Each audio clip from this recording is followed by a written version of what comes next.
Assalamualaikum warahmatullahi wabarakatuh. Saya Zainur Rozikin dari kelompok 2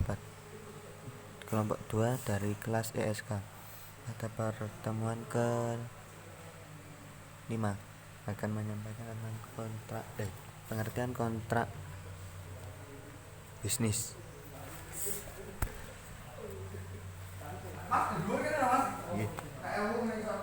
Pengertian kontrak bisnis yang pertama dari MOU atau sering disebut dengan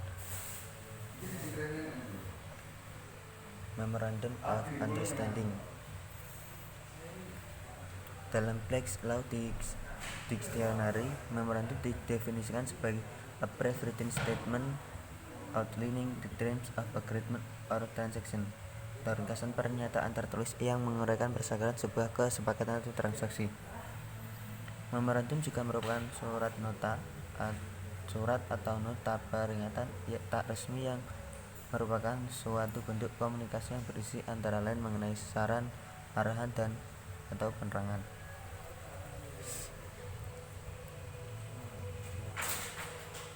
Kemudian ada LOU atau Written of LOI, Written of Intent.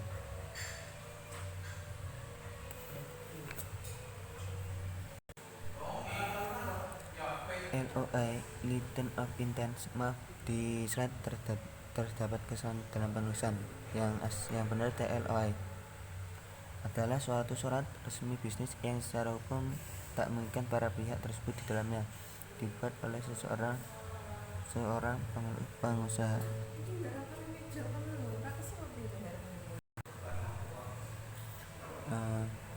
Dalam surat ini digunakan untuk menyampaikan tentang ketertarikan, keinginan, atau niat, minat, ataupun maksud bisnis secara serius, terus rinci, ringkas, dan jelas.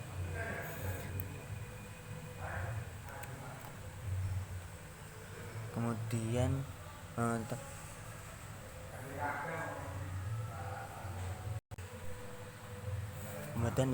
LOC atau Letter of Comfort, merupakan surat atau dokumen yang berisikan pernyataan sikap mendukung ataupun bentuk penilaian positif dari seseorang terhadap seseorang lainnya yang diberikan kepada pihak lain yang membutuhkannya, dengan tujuan agar dukungan atau rekomendasi tersebut dapat semakin menambah keyakinan bagi pihak penerima tersebut untuk memutuskan apakah akan meneruskan atau menghentikan hubungan hukum, baik misalnya dalam pemberian fasilitas dan fasilitas kredit. Kemudian selanjutnya ada perjanjian, sama artinya dengan persetujuan. Pengertian dari perjanjian sama dengan persetujuan adalah suatu rangkaian dari sebuah ketentuan yang merupakan salah satu bentuk dari norma individual mengenai hak sipil yang terkait dengan hukum perdata. Individu melalui perjanjian dimungkinkan ikut dalam proses hukum sehingga diakui sebagai bagian dari tata aturan hukum yang memiliki karakteristik hukum. Di samping itu, perjanjian juga dikenal dengan istilah lain yang berarti dengan persetujuan para pihak. Di antaranya yang pertama ada agreement, yaitu dalam kegiatan pengertian dari agreement dalam pengertian luas artinya sebagai kesepakatan yang mempunyai konsekuensi hukum dan juga kesepakatan yang tidak mempunyai konsekuensi hukum. Agreement akan mempunyai kualitas atau pengertian perjanjian apabila ada kegiatan hukum yang dikenakan terhadap pelanggaran janji dalam persetujuan tersebut.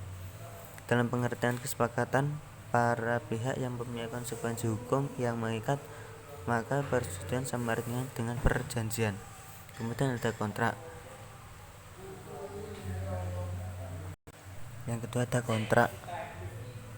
Pengertian kontrak tidak disebutkan secara tegas dalam literatur hukum. Kontrak lebih merupakan istilah yang digunakan dalam perikatan bisnis samping MOU dan LOI yang pemakaiannya bersifat khusus untuk perikatan bisnis.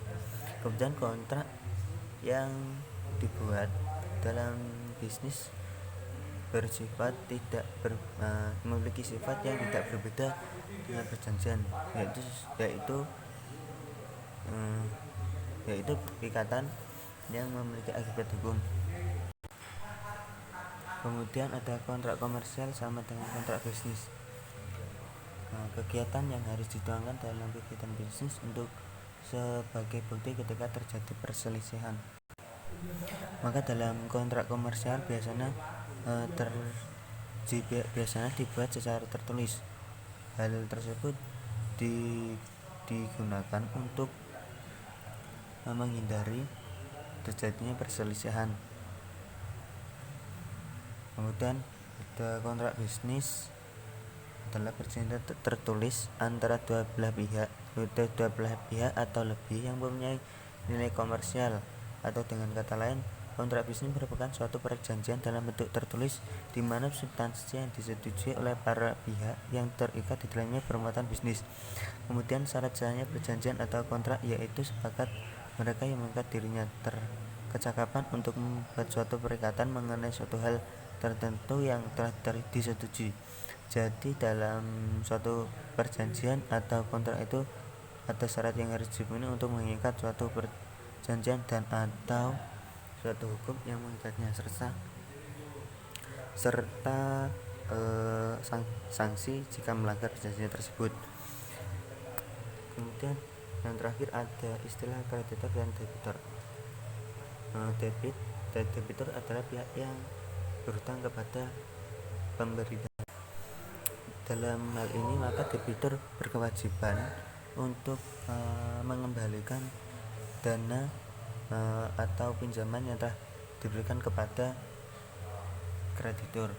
Kemudian ada kreditor sendiri. Kreditor adalah pihak yang memberi dana pinjaman. Artinya di dalam hal ini kreditor terjadi dengan kreditor itu pihak yang berdana pinjaman, baik itu dari perorangan, organisasi, perusahaan atau pemerintah yang memiliki satu atau lebih tagihan kepada pihak kedua atas properti atau lain jasa yang telah diberikannya.